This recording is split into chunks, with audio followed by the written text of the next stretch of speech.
Welcome back to another video on Gearsaw Studios, and today I'm going to show you how to build an Amethyst Geode house and an Axolotl sanctuary. So that way you can just have a nice 2-in-1 build where you can have axolotls and a nice semi-pre-built house. So without further ado, please like and subscribe, and we're going to be using these blocks for the build. So, of course, anything that you just see naturally around here, you can assume that you're gonna need quite a bit of, but we're not actually gonna need any because, of course, we're using pre-generated structures and building this underground. So, I recommend getting cyan terracotta, moss, polished deep slate, glass, some glowberries, spruce stripped logs along with spruce planks for furniture, clay for clay pools, and some tough and mossy cobble to be some paths.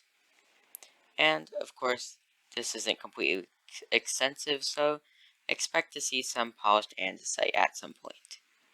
Then, find a decently large geode, and it does not matter if it has the crack. 95% of geodes have these holes in them, but if yours doesn't, you can always just drill one through the wall. So, for example, this would work, but looking over here, this actually would also work, but I recommend not building them in the deep slate layer for time constraints. But take this one, this is too small. So if your geode looks kind of like this, then I don't particularly recommend this. So back into our geode, I recommend placing some lanterns or torches just to light the place up. I have to because apparently mobile users literally cannot see a single thing whenever it's not lit up, but still place it anyways. Prevents mobs from appearing if you have to leave, and it just makes a much better area. So make a semicircle kind of like this because of course making a complete circle could be quite difficult down here considering size constraints and the fact that we kind of don't want to remove any budding amethyst, albeit it's probably going to happen anyways, especially through just normal mistakes. So we have this area, and we want to flood this area under it. So if you can't do it all the way, that's fine, because we can always just swim under there and finish it later. So flood the place, and we're going to have a glass ceiling over it, making a nice glass floor with a water pool under it. And that should make it easier to place down the water, especially if you have respiration. So, do the water, and place down your utilities around here.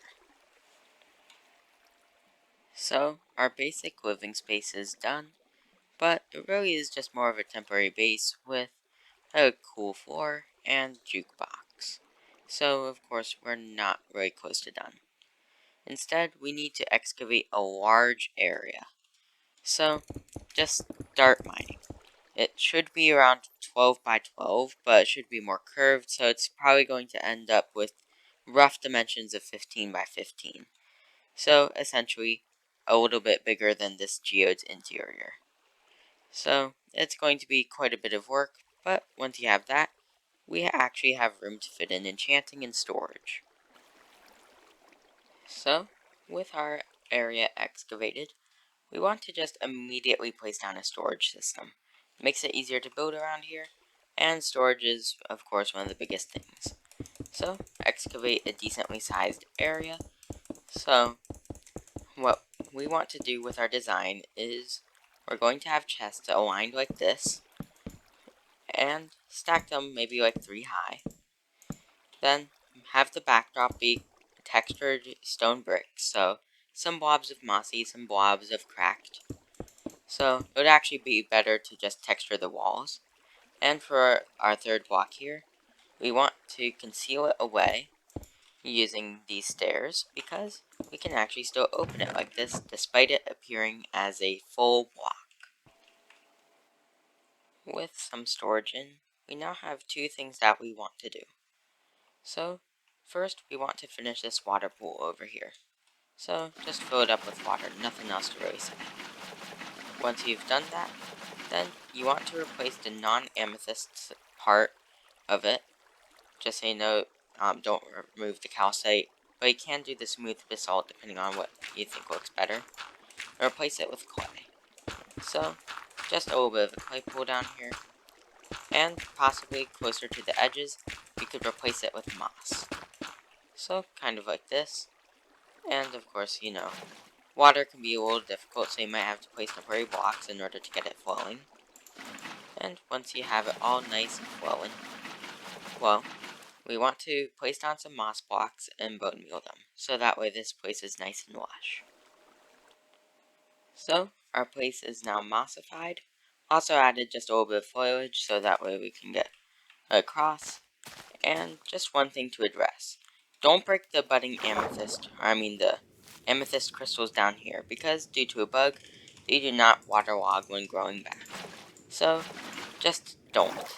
So, now with our pretty mossy area, we want to add some glowberry vines. So, moss block fixed. And you have to let them grow. And once they get to your desired length, you can use shears to prevent them from growing further. So, it's a really nice mechanic. So, from there, we can also add some stairs, like this. And now we just have a little bench. Might want to add a log to place a lantern on or something like that. But otherwise, it's kind of cozy in here. And this pool, you can place some axolotls in it, or you could make a separate pool. And there's only two things left: bubble elevator out, and enchanting.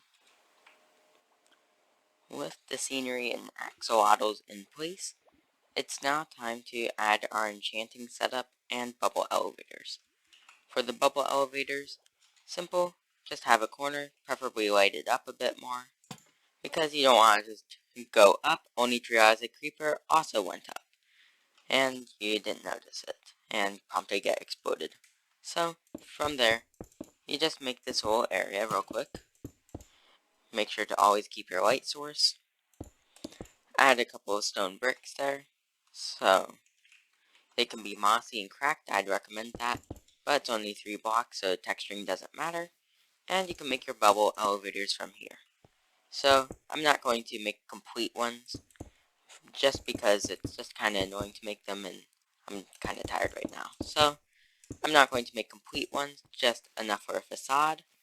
And for our enchanting setup, we could definitely go with the amethyst vibe, but there's something else we can do. So, get your enchanting table, then your bookshelf, dig into the wall, make sure to have your lighting, and you can just place down the enchanting table, preferably fill this room up with maybe some stone bricks, or something like that, and just place the bookshelves here. You can still interact with it, and it's still perfectly functional. So, move it up a little, and now suddenly, we just have an enchanting table that we can use in the wall. Add a couple of blocks to cover it up, perhaps maybe some cobblestone in case someone finds your base and you're on a war server. Just some way to conceal it. We have bubble elevators and hidden enchanting. You just have to remove a block and place it back when you're done in order to reveal the enchanting setup. And I kind of forgot some things. So, for the bottom layer of the wall, after the moss, which you should have on most of it, unless it's like a weird overhang like this, in that case, have some cyan terracotta. Just place cyan terracotta above, so that way it's nice and gray, a little bit of texturing. Make sure to not disturb any of the lighting. And cyan terracotta just really is a nice block to work with. It works for futuristic, it works for nature. It's not too hard to get in large amounts. So I'd say it's just a really good block all around, because it's versatility in so many builds. So, layer the wall, and also remove any granite and diorite and andesite. Well, you might be able to leave the andesite in, but I recommend getting rid of the other two, and any tuff if you're in the deep soil layer. And it's just a little bit cleaner looking in here, and just nicer. Then from here to your bubble elevator, and anything else of interest in here, just make a quick path, filled with tuff and some mossy cobble. So, like this, random scattered blocks, then add some mossy cobble, and we got a path in here. So, just a nice little way to add detail, and we're done now. So, we have a small living area inside the geode that's been repurposed, and we have a way to store axolotls, so it's also an axolotl home, some decent storage, and just a nice relaxing area, along with your enchanting table. So, if you're just starting out and really just don't have that much building skill, so you don't want to do any exterior work, then this is the perfect build to try out. So, with that, it's the end of today's video. If you enjoyed this video, remember, please like and subscribe, it really helps me out. So, take care, have a good day, Gearsaw out.